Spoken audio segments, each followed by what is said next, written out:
చిత్తూరు జిల్లాలో గజరాజుల సంచారం కలకలం రేపుతోంది. రామకుప్పం ననియాల తాండా వద్ద రాత్రి 2 ఏనుగులు సంచరించాయి. వరి చేనుల్లోకి చొరబడడంతో రైతులు తీవ్ర ఆందోళన చెందుతున్నారు. మరోవైపు ఏనుగుల కదలికలతో గ్రామాల్లో భయాందోళన నెలకొంది. రాత్రి వేళ పొలాలకు వెళ్లొద్దని రైతులు గ్రామస్తులు అప్రమత్తంగా ఉండాలని అటవీ శాఖ అధికారులు సూచిస్తున్నారు.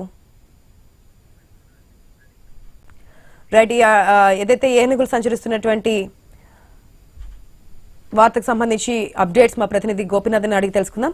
గోపినాథ్, ఆశా, చిత్తూరు జిల్లా కుప్పంలో గత కొద్ది రోజుల నుంచి కూడా ఏనుగులు అంటే పెద్ద ఎత్తున పంట పొలాలపైన వచ్చి దాడులు చేస్తున్నాయి. అదే స్థాయిలోనే గత 4 రోజుల క్రితం కూడా ఒక వరి చేను వద్ద అక్కడ రాత్రి సమయంలో కాపలా ఉన్నటువంటి ఒక రైతును కూడా అత్యంత దారుణంగా చంపివేయడం జరిగింది. సో దీనిపైన అటవీ శాఖ అధికారులు వెంటనే చర్యలు తీసుకున్నప్పటికీ కూడా మళ్ళీ అటవీ ప్రాంతాలకు ఆ ఏనుగుల్ని తరివేసినప్పటికీ కూడా మరోసారి పంట పొలాలపైన రాత్రి వచ్చి అక్కడ పంటలను ధ్వంసం చేయడంతో పాటు రైతుల్ని భయభ్రాంతులకు గురి చేస్తున్నాయి.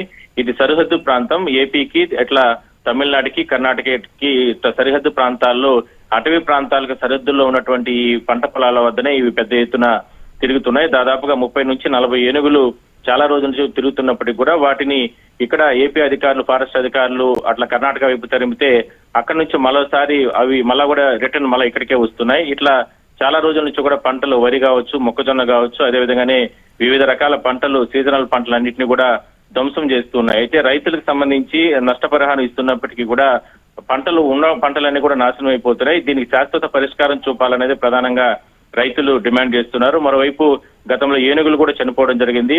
పంట పొలాల వద్ద విద్యుత్ తీగలు తగిలి ఏనుగులు కూడా మరణించడం దాఖలాఉన్నాయి. అయితే సో దీనిపైన మాత్రం పూర్తి స్థాయిలో ఇప్పటికే ఫారెస్ట్ అధికారులు ఘటనా స్థలానికి చేరుకోవడం జరిగింది. పంట పొలాల వద్దకు వచ్చినటువంటి 2 ఏనుగులను కూడా మరోసారి అటవీ ప్రాంతాలకు తరిమేందుకు ప్రయత్నాలు అయితే చేస్తున్నారు. ఆశ.